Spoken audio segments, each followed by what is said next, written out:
On the 642nd day of the war in Ukraine, the fighting was concentrated in these areas. In Donetsk front, Ukrainian forces counterattacked north of Avdiivka and managed to dislodge the Russian troops from a number of positions along the Stepove chemical plant line. Today, major Russian telegram channels confirmed the news about the successful Ukrainian counterattacks on this part of the front line. Russian sources said that in order to avoid the heavy losses, Russian soldiers had to withdraw from their positions on the eastern outskirts of Stepove and move back to safer ground. On the other hand, Ukrainian sources informed that the 47th Mechanized Brigade launched a wave of artillery and FPV drone strikes over the Russian positions on the railway station and the nearby areas east of Stepove, causing heavy casualties among the Russian infantry units and forcing the remaining soldiers to fall behind the railway line. Geolocated footage confirms the claims made by Ukrainian sources, as FPV drones of the 47th Brigade were seen targeting groups of Russian soldiers who had taken cover on the ruins of the train station a few hundred meters east of the village of Stepove.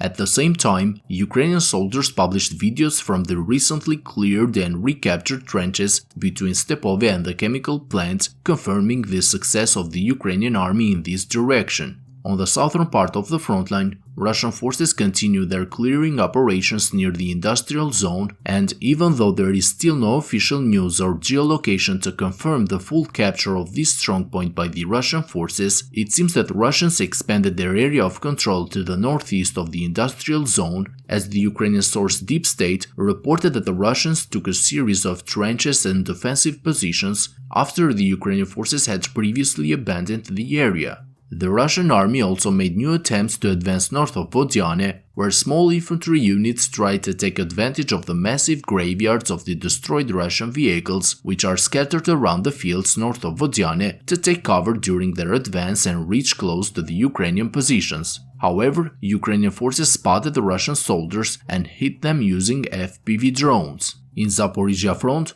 heavy battles were reported near Novoprokopivka and on the heights west of Robotyne. Geolocated footage published on Russian telegram channels confirms that the Ukrainian army continues the offensive operations near Novoprokopivka, and in attempts to solidify and expand their control near the northern outskirts of this town, the Ukrainian army launched a double attack over the Russian forces by assaulting with armored units the Russian positions along the tree lines northwest of Novoprokopivka, while the Ukrainian infantry forces conducted another attack by moving through the tree lines between Robotyne and Novoprokopivka and getting very close to the Russian-controlled town. The armored assault northwest of Novoprokopivka had inconclusive results, as Ukrainians did manage to reach the Russian-controlled tree lines in this direction, but they also lost 2 armored vehicles during the clashes, which makes it unclear to say if they were able to land infantry forces and capture the positions or not. On the other hand, the infantry attack towards Novoprokopivka failed,